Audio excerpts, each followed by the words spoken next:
The market value of a team is ever-changing because the player's market values always go up and down. A player's value is defined by his performance, team status, age and popularity. The top clubs should take all of that into account to make a proper signing.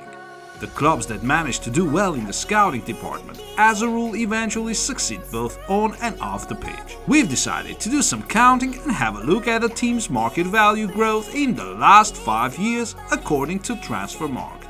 So the season 2017-2018 would be our ground zero. But before we start, answer a question. Which club has spent the most money since 2017? Chelsea, Manchester City, PSG, Manchester United. Bayern Munich, 610.2 million then, 840.5 million now. Difference, 230.3 million. As always, there wasn't too much transfer activity coming from Bayern, as this team tends to rely on their own players and the academy. Still, there were some notable signings. Tolisso for 41 million euros, Sané for 60, and the 80 million Luca Hernandez transfer in 2019, the club record. Yet nobody had thought that Bayern's squad was too good before Flick took over. The German came to the team which was struggling, and it took him a couple of months to create a real threat, a team to win the Champions League that very season. That provided the Bayern squad to be among the best ever. As a result, the market value soared by tens of millions. As for departures, Douglas Costa, Hummels and Thiago Alcantara are to be mentioned. Each of these players cost from 20 to 40 million euros. This summer Bayern got Upamecano, the one who may become the world's best defender, so we can say that Munich's side does have a future. Chelsea, 649.6 million then, 891.5 million now. Difference, 241.9 million. As soon as there was a top player intending to change clubs, Chelsea was there. The Blues have been true to themselves recently, making a lot of signings, good and bad ones. Among the good ones are Rudiger, Jorginho and Kovacic, and among the bad ones, the likes of Morata, Drinkwater and Kepa Arrizabalaga, quite pricey ones. The most important transfer window for Chelsea was last summer, as they signed Havertz, Werner, Chilwell, Ziyech and Mendy for 247 million euros in total. This summer, they made another big signing, Romelu Lukaku, for as much as 115 million euros. The Blues might have spent even more if it was not for the transfer ban in 2019, though it's still impressive. Yet we should give credit to this club, as they have a number of homegrown players. The likes of James, Mount, Chalobah and Hudson-Odoi now have much higher market values due to the trust shown by their managers. That's why Trevor Chalobah, who is 22 years old, is now worth 10 million euros. Not to mention Reece James, a total no-name 2 years ago, is now a first-choice right-back worth 45 million. There were not too many players sold. Abraham moved to Roma, while Courtois and Hazard left for Madrid.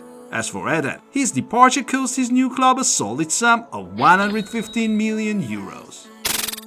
Manchester United, 645.1 million then, 911.2 million now. Difference, 266.1 million.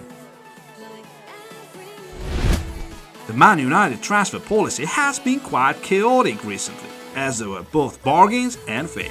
The main signings of these 5 years are of course Bruno Fernandes, 63 million euros, and Cristiano Ronaldo, who cost United only 15 million. The first one turned out to be an elite playmaker, while the second one needs no introduction. Any team would like to have a 5 times Ballon d'Or winner in the squad. Speaking of ambiguous deals, Romelu Lukaku cost United 84 million and left for Inter for a smaller price, and Van de Beek a 39 million signing. Fred, Sancho and Varane also made Man United splash the cash, and so did Maguire, as Leicester sold him for 87 million in 2019, which made him the most expensive defender. Atalanta, 126.3 million then, 415.3 million now. Difference, 289 million. The story of Atalanta is all about good management. The team had no money for top signings, no real quality, no former glory, yet it managed to become a real Scudetto contender. The key figures for the club, Ilicic, De Roon, Gosens and Golini, cost Atalanta less than 30 million euros in total. Now Gosens is worth 35, and the peak of Ilicic was 22 million not so long ago. The market values of Malinovski, Pasalic and Hatebo have also soared. The reasons for that are the proper scouting and Giampiero Gasperini's work. The biggest arrival for Atalanta is Luis Muriel, signed for 21 million euros from Sevilla. As for the players sold, Kulusevski, Kessié, Cristante and Diallo made Atalanta a huge profit.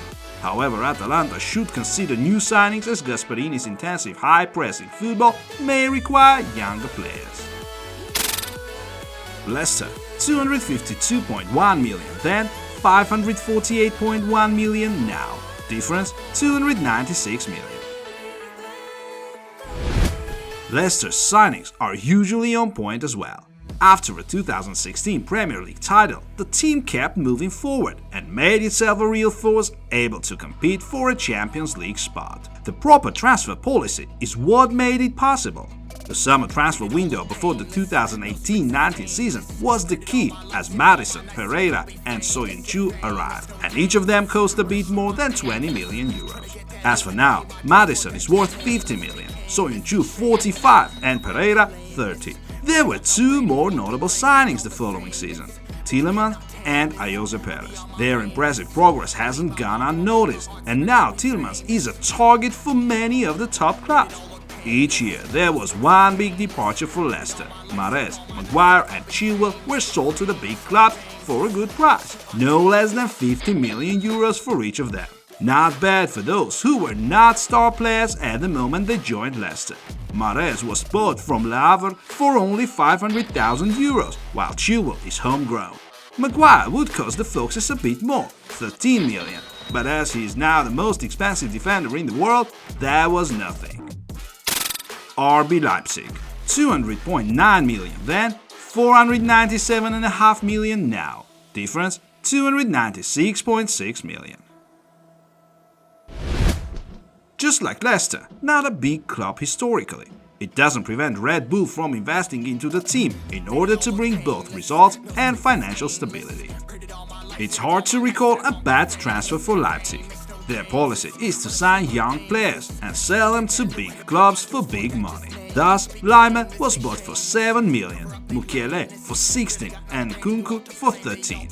Now they are worth about 100 million euros combined. Angelino, who cost Leipzig 18 million, is now worth twice the price. It is likely he will leave for a bigger club soon, like Keita, Werner, Konate and Upamecano already did. These departures let Leipzig make almost 200 million euros in total. Of course, there won't be such a success without proper results on the pitch. In the last 5 years, only once the team failed to get into the top 3. No wonder young players find Leipzig so tempting, as they are eager to follow Werner's and Upamecano's footsteps. The club's reputation speaks for itself. Aston Villa, 105.5 million then, 413.1 million now. Difference, 307.6 million. Aston Villa's financial success is easy to explain.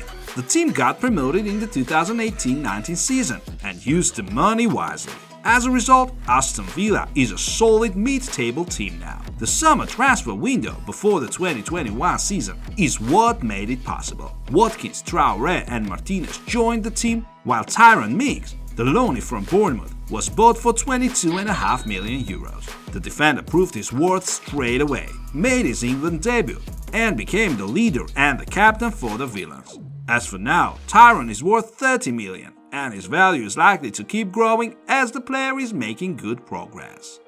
This summer, Jack Grealish was sold to Manchester City for 117 million euros, and that allowed Aston Villa to strengthen the squad with Buendia, Bailey and Ings. Each of them cost Villa from 30 to 40 million. With Steven Gerrard managing this bunch with a number of victories under his belt already, these may be the team to look at. Stevie has a job at hand. he needs to make the most of the new signings, and it may be interesting to watch how it unfolds. Liverpool, 495 million then, 866.5 million now. Difference 371.5 million. Wise management is one of the reasons for Liverpool's great success. Though there were some questionable deals, the transfer policy seems to be paying off, as the majority of the footballers currently playing came from other clubs. The biggest ones were of course Salah, Van Dijk, Alisson and Fabinho. They cost Liverpool a fortune, 234 million euros, but still now they are worth way more. Jurgen Klopp made beasts out of them, the Premier League and the Champions League winners. Who would have thought back in 2017 that Mohamed Salah, quite an ordinary winger in those days, would reach such a high level and establish himself as a record-breaking goalscorer? Bought for 40 million euros, the Egyptian is now worth 100. Diogo Jota, the new star, who was bought for about 45 million in 2020, should also be mentioned. The biggest departure is Coutinho, who moved to Barcelona for 135 million euros. Apart from this one, Sakho, Solanke and Ings were also a good profit, as Liverpool managed to sell the mediocre players and get from 20 to 30 million euros for each of them. PSG, 581.1 million then, 990.2 million now. Difference 409.1 million. PSG's transfers is something everyone heard of. In the last 5 years, the club signed Mbappe and Neymar to form one of the deadliest duos in Europe. These two cost the Parisians 222 and 145 million respectively. There are different attitudes to this project. Some hate them, and some think of them as new Galacticos. Of course, there were more signings, for example Gueye and Hakimi, who both made themselves extremely useful straight away. Generally speaking, PSG's transfer policy seems to be much more rational now. Not only they sign top players, but also try to find balance and sell the players they need no more at a proper moment. Thus, they got 40 million for Guedes and 22 million for Lo Celso. Matuidi, Aurier and Lucas Moura had left the team before them, and that turned out to be right for everyone. Manchester City, 616.3 million then, 1.08 billion now. Difference 463.7 million. Man City leading the rankings should not be much of a surprise. No wonder this club has the most expensive squad, as it is owned by Sheikh Mansour. Still, we give credit to the management. They spend a lot, but they make the most of every signing. Almost every Man City player's market value grows after a couple of seasons. The transfer window of the first golden season under Guardiola is the most crucial one to this day. Laporte, Walker, Ederson, Bernardo Silva and others cost City 317 million euros. What we must mention is that Man City hardly ever makes star signings, contrary to stereotype. Finding quality players who fit the philosophy of passing game, team play and patient attacking football is what the club actually does. So no wonder the citizens have won 3 Premier League titles out of 4. Such results surely help the club financially as well. Ruben Dias, one of the latest signings, made the champions of England more solid at the back, adding quality to the City defense. And finally, Jack Grealish, now the most expensive signing. As Guardiola is always keen on keeping his best players in the squad, there haven't been so many big departures recently. Leroy Sané to Bayern for 60 million euros is what we can recall. The likes of Atalanta, Aston Villa and Leicester may please the football fans. It shows that not only moneybags can succeed, but the smaller teams as well, provided they are managed properly. Another big spender is about to start blowing the transfer market: Newcastle. Who do you think will join the Magpies in the upcoming transfer window? Let us know in the comments. See you soon!